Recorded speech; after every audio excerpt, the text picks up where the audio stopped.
La plupart des dirigeants découvrent que leur boîte coule quand leur banquier les appelle. Mais à ce moment-là, il est déjà trop tard. Si tu regardes que ton chiffre d'affaires, c'est de la vanité. Le résultat, c'est de la compta. Si tu veux bien dormir la nuit, un indicateur à regarder, c'est plutôt le cash, la trésorerie. Ici, il y a deux indicateurs qui vont t'aider. Le runway d'un côté et le point mort de l'autre. Le problème, c'est qu'il n'y a personne qui te donne ces chiffres en temps réel. Si tu veux bien piloter ta boîte, ce qu'il faut que tu regardes, c'est d'un côté les données de base. Ces données de base, les transformer en un tableau de bord. Et ce tableau de bord, essayer d'automatiser le fait que tu reçois en direct des actions qu'on peut te suggérer en fonction du moment de ta boîte. Donc j'ai voulu être très clair sur comment est-ce qu'on peut utiliser ce dashboard.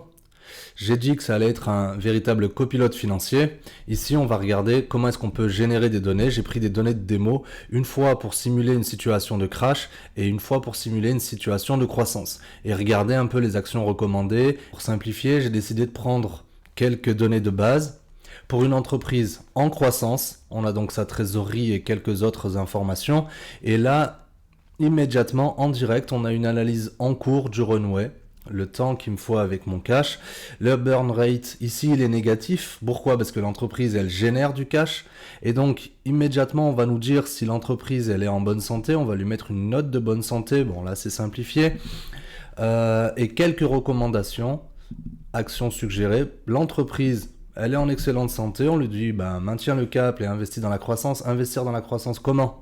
Sans opportunité, on ne le sait pas. Ici, les opportunités, c'est qu'on a 25 clients actifs. Donc, on nous dit augmenter la force de vente, investir dans l'automation, réduire les coûts variables. Ici, on en parlera dans une autre vidéo, l'automatisation. Constituer des fonds de roulement, une trésorerie de sécurité. Dans un second temps, pour montrer la puissance de l'outil, j'ai décidé de faire une démo simplifiée d'une entreprise en très mauvaise santé financière.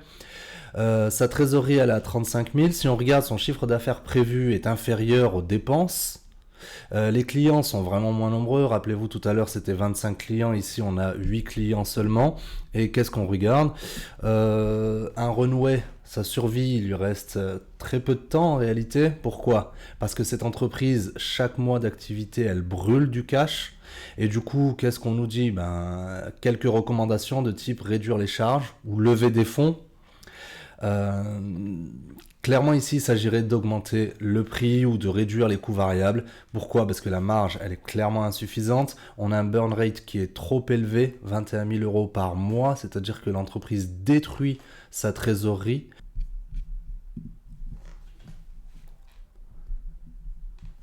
Ce que j'ai voulu montrer ici, c'est pas juste un tableau de bord avec des couleurs qui clignotent.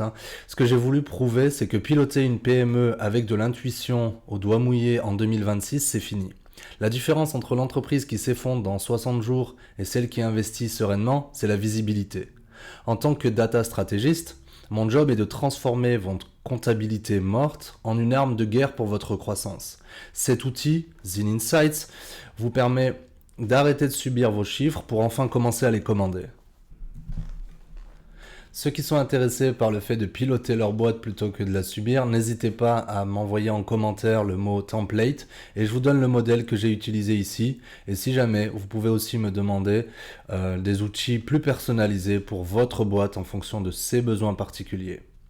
On se retrouve demain. Demain, on s'intéressera à un cas différent d'aujourd'hui. Aujourd'hui, c'était Google Sheets. Demain, ce sera comment est-ce qu'on peut automatiser nos données avec Excel.